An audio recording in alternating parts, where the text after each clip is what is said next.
Hello, YouTubians. So today, I wanted to talk about something that has been irking me for a while now, and it's a matter of semantics, which you will find with me is something I take seriously. I would like to discuss the difference and interplay between the ideas of superstition, religion, omens, and divination. Okay? So,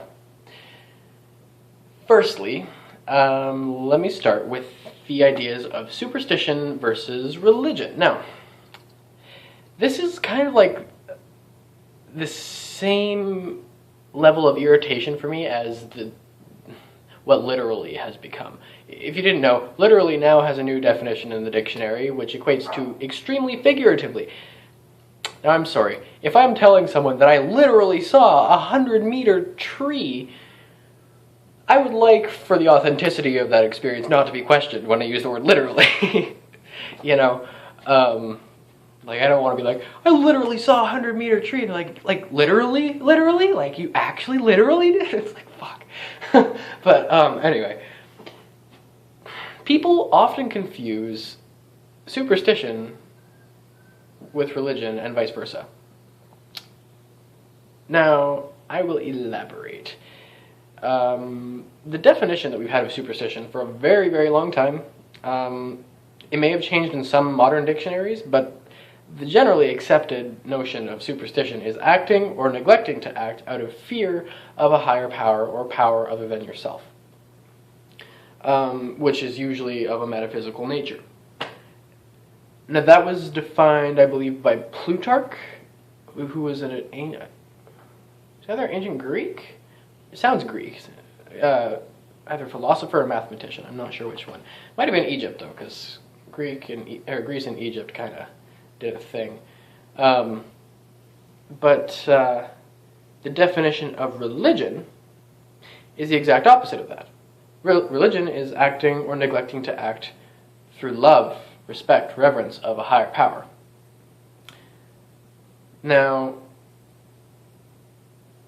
if you can infer what those definitions, really mean, you can see how Christianity, well, book religions in general, seem to be rather superstitious. How many times have you heard from the Bible to fear God, you're not worthy of God, you're sin from the beginning,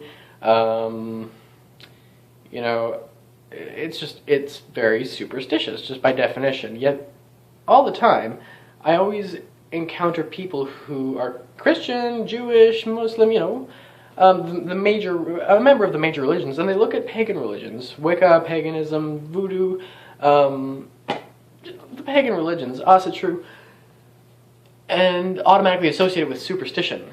And I don't understand why. My tradition, in which I'm a priest of the Karelian tradition, so I feel like I can speak pretty well for at least my branch of paganism. We're, as a rule, non-superstitious. So, I don't honestly know where the whole superstition aspect came from.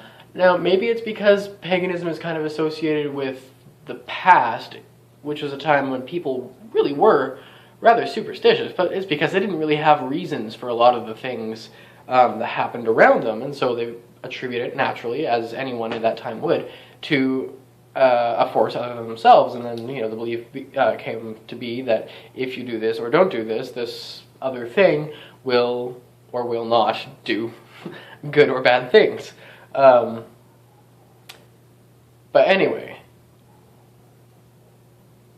nowhere in paganism will you ever find something that says you need to fear divinity. At least nowhere in Wicca.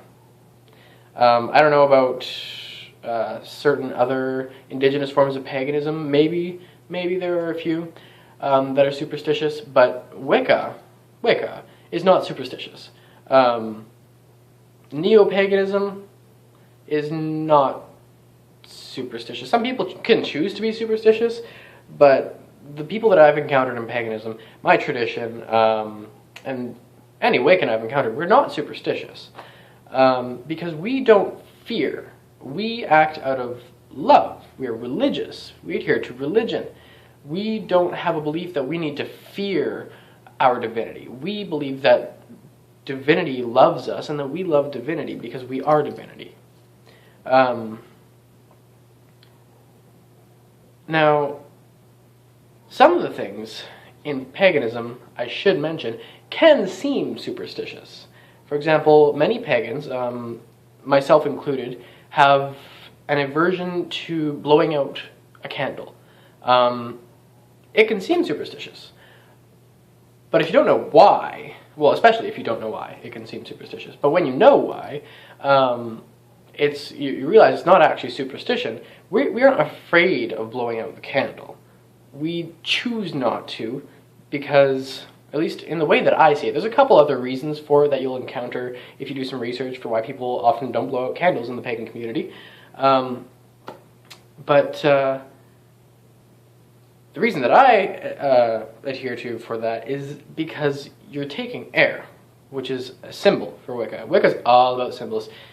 Symbols save space. Good for the subconscious understanding of things.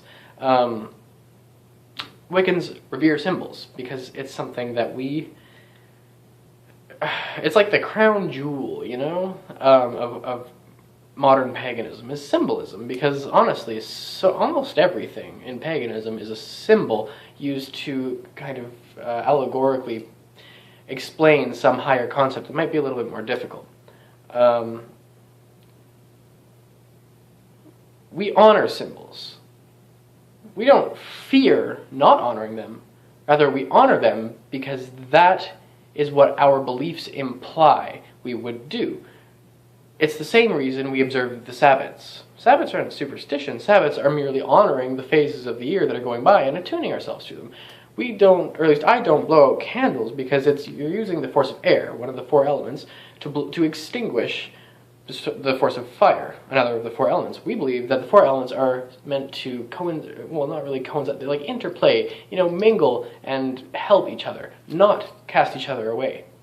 And it's for that symbolism, especially when the candle is on an altar, a Wiccan altar, it would make sense to refrain from using that sort of symbolism in such a context. Some Wiccans just don't blow out candles on an altar. Others never would blow out a candle unless, they really had to. But it's not that they're afraid of what would happen if they did, because nothing would happen if you blow out a candle, other than the candle will go out, and it'll be a little bit smokier than normal. It's more so just, it's respecting your beliefs. Showing respect for your beliefs in the physical realm, not just in the mental, intellectual aspects of your being, but it's like showing your belief. And it's a very good way. It's a very good way of incorporating spirituality into, your being. Now, superstition would be something like step on a crack, you break your mother's back, don't pick up a tail side up penny, or if a horseshoe falls over on the wall, it's bad luck. Break a mirror, 7 years bad luck. Throwing salt over your shoulder to keep the devil away, get salt in his eyes. That's more for good luck, but it's still superstitious because it's saying if you didn't do that, then the devil would, sneak up behind you. These are not things that Wiccans associate with. Some of them, I use the knock on wood thing, but that's not a superstition. That's, it depends on the perspective you're coming from when you do it. Some people think that if you don't do it, then bad luck will happen, but I kind of do it as a good luck thing, that I can just do anyway. Like, I hope I get an interview, knock on wood, or I hope that, it doesn't get rainy tomorrow, knock on wood. Now, that's what I have to say about superstition and religion. So just remember, religion and superstition, they're opposites, okay? Some people incorporate them into their religion, or incorporate superstition into their religion, such as Christian, Muslim, Islam, where you're supposed to fear the higher power, but at the same time love it. We, however, are not. Okay, so the next matter of semantics would be an omen versus a divination. Okay, so you have, let me think here. You have this belief in paganism that everything is conscious, everything has a soul, everything is spirit, everything is divine. And as such, everything can reflect the nature of divinity. This is that famous Hermetic maxim of as above, so below. And I attach onto that, as the universe, so the soul, as without, so within. So with this in mind, anything can be used to show you the nature of a given situation. This is called divination. Divination is asking for certain messages to come through to tell you what the most probable crystallized probability in the future would be for a given situation. It's not definitive because everything can change, but there are certain things that are less likely to. An omen, however, is unlike divination in that it is something that happens that you kind of notice. It's not something you're asking for, because divination, you're asking for an omen. An omen is like, this is it kind of ties into the superstition thing. If a black cat crosses your path, a lot of people believe that it's bad luck. A Wiccan, however, will tell you that that is not bad luck. Rather, it's an omen to be careful. It's an omen to make sure that you're, checking behind your back. You're looking both ways before you cross the street. It's an omen, not superstition. Another example of an omen would be counting crows. I used to have it memorized, but when you see crows in the sky, 1 crow or 2 crows or 3 crows, up to 10, each number of crows has an associated meaning for an omen that is given to you. If you look up counting crows, you'll see a list for what each number of crows is said to represent, and that's an omen. So as you can see, omens and divination, they're related, but divination is more so asking for an omen, and an omen is just something that you can encounter in day-to-day life when you're not expecting it. So, with that having been said, I really hope that it's clarified for you what the differences, similarities, and connections between superstition, religion, omens, and divination are. Because that's something that